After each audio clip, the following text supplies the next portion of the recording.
Boa tarde, pessoal. Então, agora eu estou gravando a videoaula da aula que a gente teria hoje. O conteúdo da aula, então, é a segunda função inorgânica que a gente vai estudar. Então, a gente começou com os ácidos no ano passado, e agora a gente vai estudar, então, as bases, tá? Dando continuidade ao assunto. Os ácidos e as bases vão fazer parte de uma primeira avaliação com algumas questões, né? E depois a parte de sais e óxidos vão fazer parte da outra avaliação para fechar o terceiro trimestre. Então, só retomando o que a gente já tinha visto anteriormente, o estudo de ácidos, bases, começou com a questão da condutividade elétrica por parte de algumas soluções, né? Para que eu tenha condução de eletricidade, eu preciso que haja espécies com carga que estejam livres, que possam se movimentar. E aí surge a teoria de Arrhenius, da teoria da dissociação iônica, que a gente já comentou quando estudou os ácidos, né? Então, eu tenho partículas com carga com liberdade de movimento. Então, por exemplo, uma solução de NaCl, né? Se eu pego só a água, ela não conduz eletricidade. Se eu pego só o NaCl sólido, também não conduz eletricidade. Eu não tenho carga livre, né? Essas cargas estão aprisionadas, estão com pouca mobilidade dentro do sólido iônico. Mas, em compensação, se eu coloco o NaCl no meio da água, que é essa terceira situação que aparece aqui, eu passo a ter condução de eletricidade, porque os íons Na+ e Cl- se separam, se dissociam, e aí eu tenho cargas livres para se movimentar. E a gente chama, então, essas espécies que se dissociam em água de eletrólito.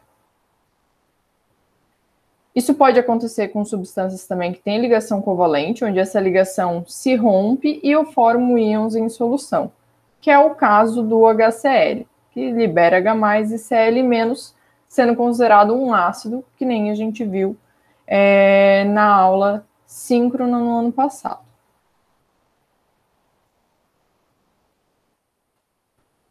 E aí, então, hoje a gente vai dar continuidade com as bases, né? O segundo grupo aí das funções inorgânicas. Quais são as características semelhantes existentes entre os compostos considerados bases? São eletrólitos, então eles se dissociam em meio aquoso, né, podendo conduzir eletricidade. Reagem com ácidos em uma reação de neutralização, que vocês vão ver um pouquinho mais sobre na aula sobre sais, já que o sal é um produto dessa reação entre um ácido e uma base. E a reação de neutralização considera isso, que o H+ do ácido reage com o OH- da base, formando então água, que é um composto neutro. Atuam sobre a cor dos indicadores ácido-base, assim como os ácidos. Então, anteriormente a gente tinha visto que as espécies ácidas com a fenolftaleína ficava incolor, já em meio básico ela fica rosa, né? E aqui é a do repolho roxo, que a gente também já viu, onde o meio básico tende para o verde até o amarelo, quando a gente tem um meio com uma base bastante forte. As principais bases e as suas aplicações, vocês podem encontrar no livro didático na página ali, então, 207, tá? E vai trazer o hidróxido de sódio, que é a soda cáustica, como a gente conhece usualmente, né? Ela é bastante corrosiva, então é bastante perigoso trabalhar com a soda cáustica. Ela é utilizada para a produção de sabão, por exemplo. O hidróxido de cálcio, que é chamado aí então de cal hidratada. O hidróxido de magnésio, que é utilizado como um antiácido estomacal, que se utilizado em maior quantidade pode ter inclusive um efeito laxante, é vendido em farmácia como leite de magnésio, que é uma solução, uma suspensão, né? Dá para ver que ela é bem esbranquiçada de hidróxido de magnésio em água. E a amônia que tem bastante uso comercial. A amônia em si, se a gente pensar, não tem o grupo OH na sua estrutura, né? Mas quando colocada em água, ela libera OH- formando NH4+. Ok? Então ela tem essa espécie OH- e, portanto, é considerada uma base segundo a teoria de Arrhenius. Muito utilizada, então, na produção de fertilizantes, amaciantes de roupas, dentre outros, né? O nitrogênio, ele existe em muitos produtos, ok? Então, retomando aqui os slides, o que é uma base? Eu comentei agora do hidróxido, né? Então, aqui tem a definição.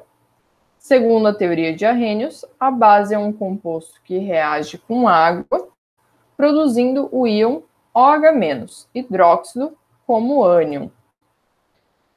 Então, por exemplo, o hidróxido de sódio, que é a soda cáustica, ele se dissocia formando Na+, OH-.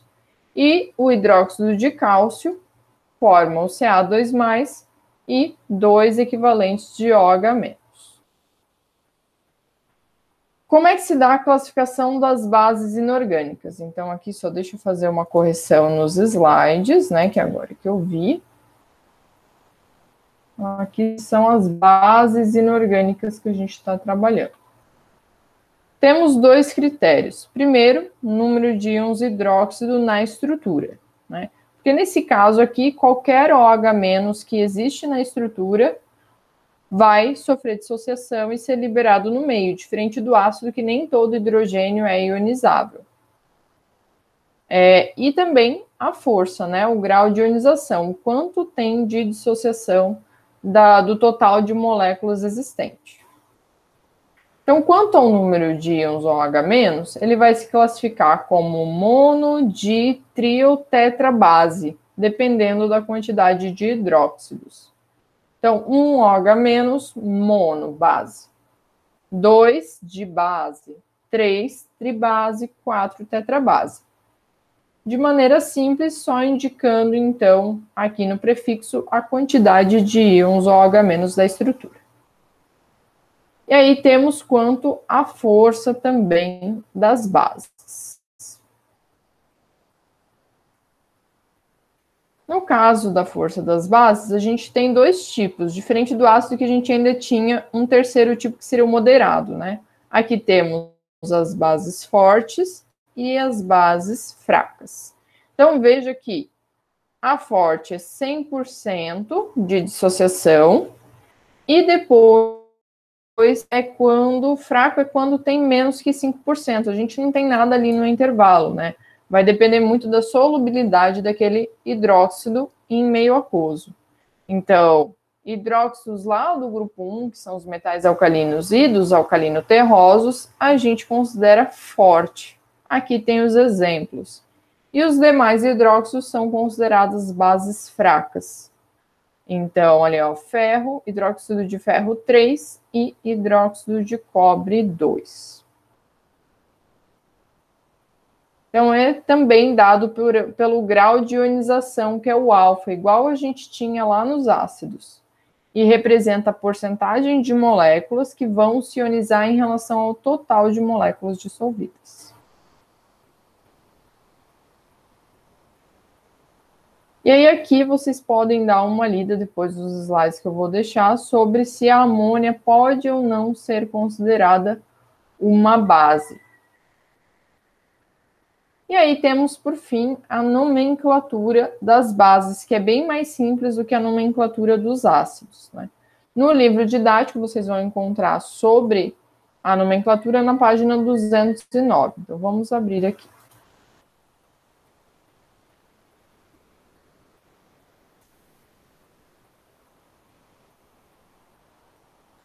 Então, aqui, a gente tem duas tabelas em relação à carga dos cátions existentes para formar a base. Então, o hidróxido é um ânion com carga -1, e aí eu tenho que ter um cátion para neutralizar a carga, certo? Então, aqui tem alguns cátions com carga elétrica fixa, então significa que sempre que eu tiver o lítio, ele vai ter carga +1. Sempre que for bário, vai ser carga mais 2. Sempre que for alumínio, a carga é mais 3. Então, esses são com carga, ou a gente chama também de NOx, que é o número de oxidação, fixos. Ok? Então, não varia. E aí, aqui embaixo, a gente tem alguns exemplos de alguns elementos químicos que têm carga variável. Então, NOx variável.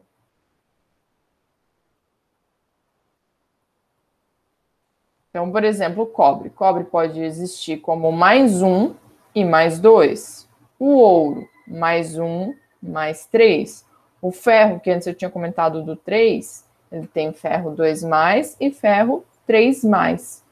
E esses com NOx variável, a informação da carga na nomenclatura vai ser bastante importante, tá? Então, basicamente, quando o NOx é fixo, eu vou chamar de hidróxido de e o nome do cátion. Se for potássio, hidróxido de magnésio, que é 2 mais, hidróxido de alumínio, que o alumínio é 3 mais, porque se só tem um NOx, eu só tenho uma fórmula possível para fechar a neutralidade, ok? Em compensação, quando eu tenho cargas diferentes, que é essa situação aqui, eu tenho que identificar qual é a carga desse cátion, ok? Então, a possibilidade é acrescentar carga depois. Então, o chumbo aqui, ó, tem 2 hidróxidos, então 2 cargas negativas. O chumbo aqui tem que ter carga 2 mais. Portanto, eu digo que é hidróxido de chumbo 2, expresso em números romanos.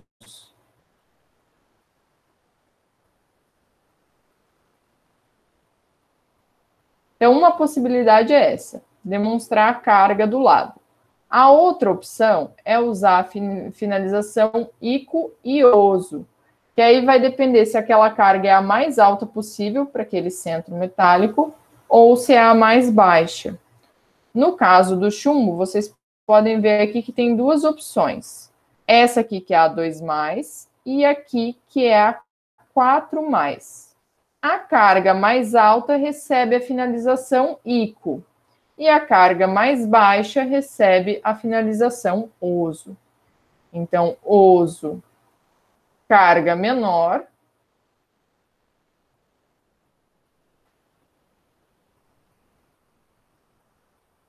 e ICO, carga maior.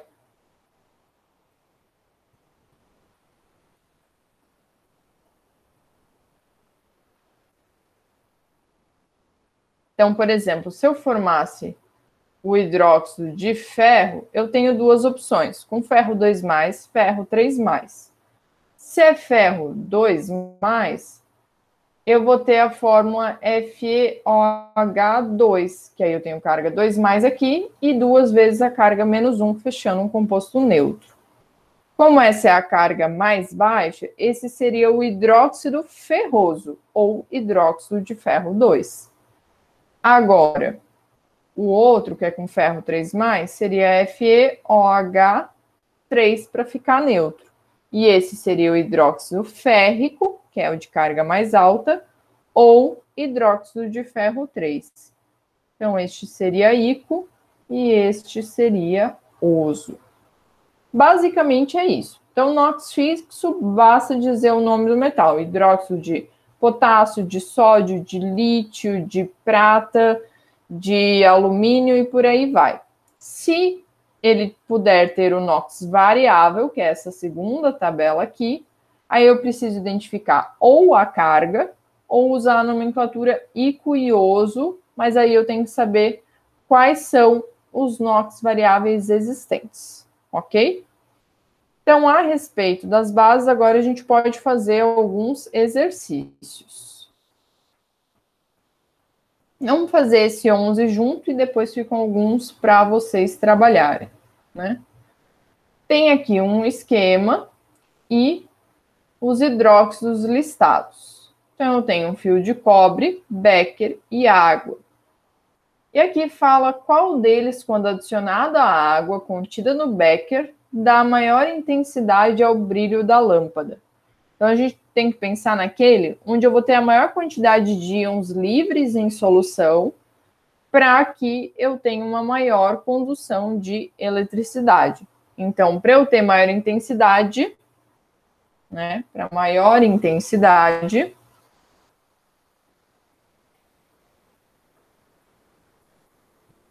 eu preciso de mais íons em solução.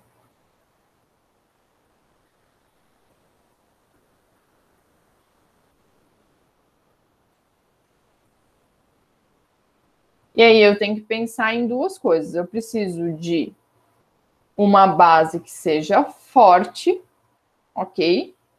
E eu preciso de uma que se dissocie na maior quantidade possível de íons.